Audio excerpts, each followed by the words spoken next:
Hey guys, today we're going to be doing something a little bit scary. We're going to be working on one of these LUX alarm clocks. Now, LUX as a company itself, in this particular time period, I don't know too much about.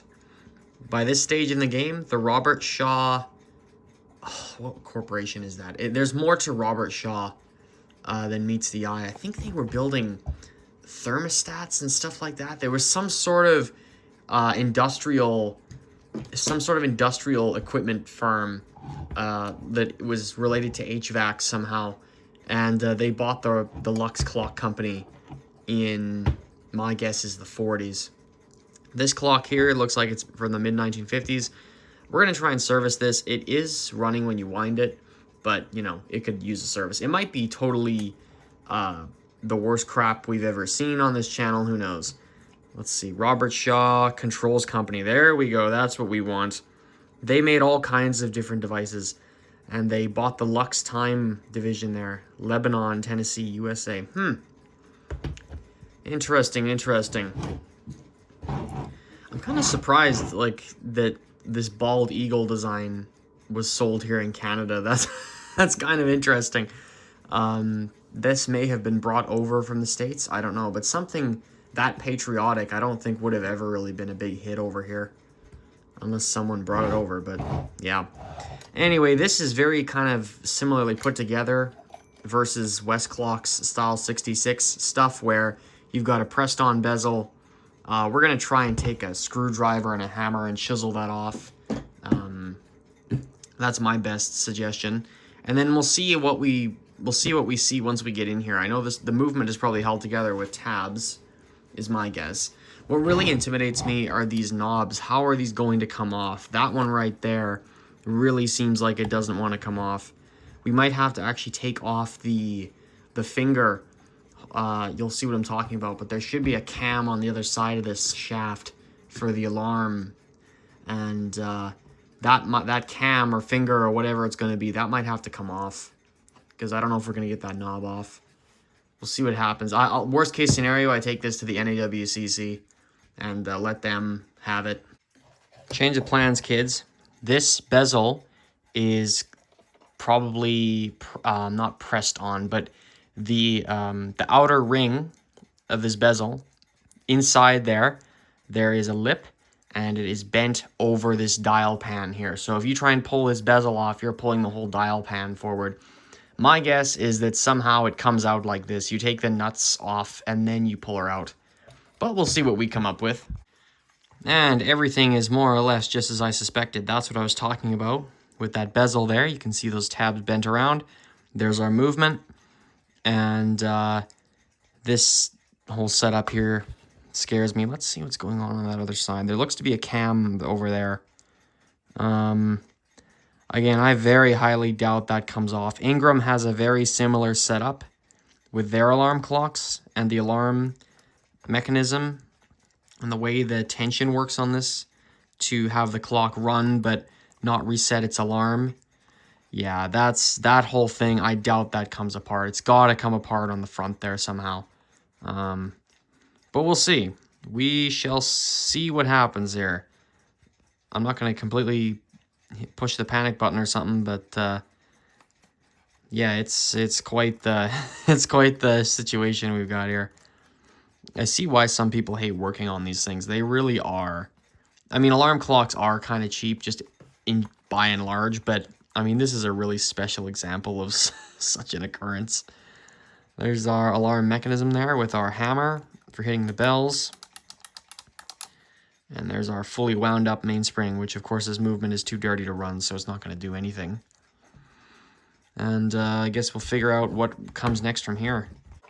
And there's the front of our movement after getting those dial pan feet bent up, just very gently going in there with a screwdriver and just prying them up. We're able to get our movement free of our dial here, and again, there's our alarm cam. I want to ask someone who's messed with one of these before going really any further. I think this is a spectacular way to break the movement by just grabbing cams and prying on things. I mean, this does not look like it comes off. And neither does this. And of course, both ends of this shaft are in between this movement completely falling apart. That, where are those tabs at? Or are those tabs anywhere? Let's see here. Oh, there they are. Oh my gosh. Extraordinarily cheap. I really wonder... I'm seriously contemplating throwing this in an ultrasonic cleaner and just calling it good. This is so pathetic. Not necessarily the movement design, but this stupid crap here. That might be the only way around this, because and see, you can't even de-tab this, because the way they've gone and done this is they've used this tiny little sheet metal. I mean, you could put your own, if you wanted, you could put your own pillars in this thing. But of course that, that's work. Oh my gosh, they've even hooked the frickin' mainspring to one of those tabbed things. Oh jeez. And that's what's holding us together here, kids. I mean, if you bend those too many times, the thing will break.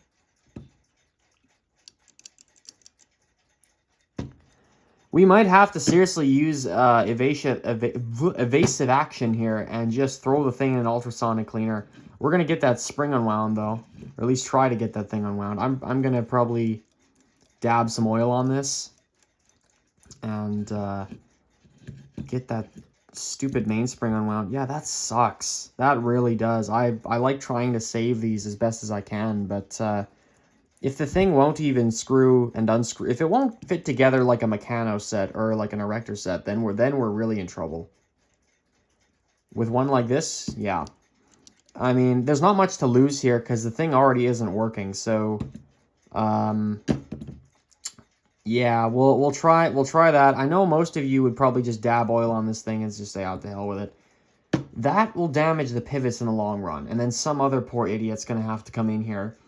If they decide that they want to fix it, some other poor schmuck's going to wind up in here and run into these guys, and maybe he will unbend these, or sorry, maybe he will bend these. But you know what? Let's try and save ourselves trouble here, and save whoever else has this trouble. Let's try and get this going without having to take it apart. And yeah, dabbing oil on this. I mean, that's a quick. That might have to be our quick fix here. And then I can take it to my other ultrasonic cleaning setup and just have the thing gone through that way. Yeah, I think that's going to work. This is going to have to be thrown in whole. I don't want to mess those tabs up. As for our dial here, I might actually change this. Not because I'm feeling anti-American. It's actually because I think I could put something cooler on here. This is sort of, I don't know, it's not the most interesting dial in the world. And even if this is historically accurate to this particular alarm clock, I mean, it's not in the United States. I might as well put something else on it. Even looming it would be cool. This is nice. This is genuinely nice. And I'll tell you what, the LUX Minute Minder timers, at least the long range one, which you saw me work on, or if you watched that video, I worked on another Robert Shaw LUX product. It was their long ring minute minder. That was great to work on. It was screwed together. That was newer than this. But, yeah, anyway. The case design is good. So we can mess with that. And, yeah, we'll see. Maybe older LUX movements aren't like this. But, my goodness, that is a tragedy. As you know, even with my aluminum West Clock 66 movements, I absolutely... if they can be de-riveted on the Style 8s, I'll do that. And for the aluminum 66s, I will take them apart because they're screwed together. So, yeah, usually we try and save these, but this is almost beyond what I'm willing to... I don't know. I'm willing to at least start there, and if it really doesn't work, then we'll just say, screw it, and we'll bend the tabs and make a total mess out of this thing and break all the pivots, and oh yeah, it'll be a good time. Okay, so this may look good from a distance here, but what's happening is all we've done is we've just oiled our pivots. We've gone through here, here, here, here, gone on either side of the balance cup, oiled the impulse pin on the balance wheel, and oiled some escape wheel teeth, and then did the same corresponding pivots on the other side. This thing is running now. But like I said earlier, this could possibly create long-term damage to the pivots and to the bushings. So again, we're gonna take my ultrasonic cleaner with the balance wheel removed here from this thing. We're gonna throw this in there. Everything will be unwound, and that should hopefully, with the Zenith Ultra Final Rinse or whatever it's called, the red Zenith jug, the yellow Zenith jug, these are both professional clock cleaning solutions. Using those two, using the cleaner and the rinse, we will have this thing more or less cleaned out. It'll be assembled while it's in there, but you know, it's a thing worth experimenting with. I've never done that with these Zenith cleaners before. I know L&R actually sells a very strange product that I'd be absolutely interested in hearing about how it works. Is the ultrasonic clock cleaning / lubrication formula. It comes in a jug just like the other professional ultrasonic cleaning solutions, and apparently you can throw a movement in there completely assembled, and the cleaner / oil will go through the whole movement and clean it up, and then have it lubricated after without you having to do anything. That is, from what I understand, the way that works. I'd be very interested to see someone actually use that and see what the results are like. Maybe it was made for scenarios like this. Who knows? And if we go through our ultrasonic cleaning solution and this thing is just a gummy mess and it doesn't want to work, then I really will bend those tabs, and because then we have literally nothing to lose here. We will take this apart, but we're going to try this at least after our spring is unwound. I do know a friend who has worked on one of these tabbed together LUX movements, or whatever you want to call this. And he did undo the tabs and he put them back together, but you only really want to do something like that unless you absolutely have to. And I think it'd at least be worth trying it my way, or at least this kind of half-ass way, before we get really serious about it. Because someday someone's going to have to undo those, and I want those to have the strength that they have now then in the future. So I'm going to try and preserve this, have it run, but, preserve the serviceability of this as much as I humanly can. Even though this wasn't meant to be here in 2026, this was meant to be thrown out years ago. We're here now, and we're going to try and save it. Okay, I've done it. We've run our movement through the ultrasonic with those two solutions there. And the results we've got here are quite good. We're definitely in good health. This is after we've oiled it. Let's see how dirty those pivots are. If there's any dirt, you certainly can't... Oh, there's a little bit there. Yeah, there's going to be a bit in each of the pivots, but again, there's really not much we can do about that. Let's flip over the other side.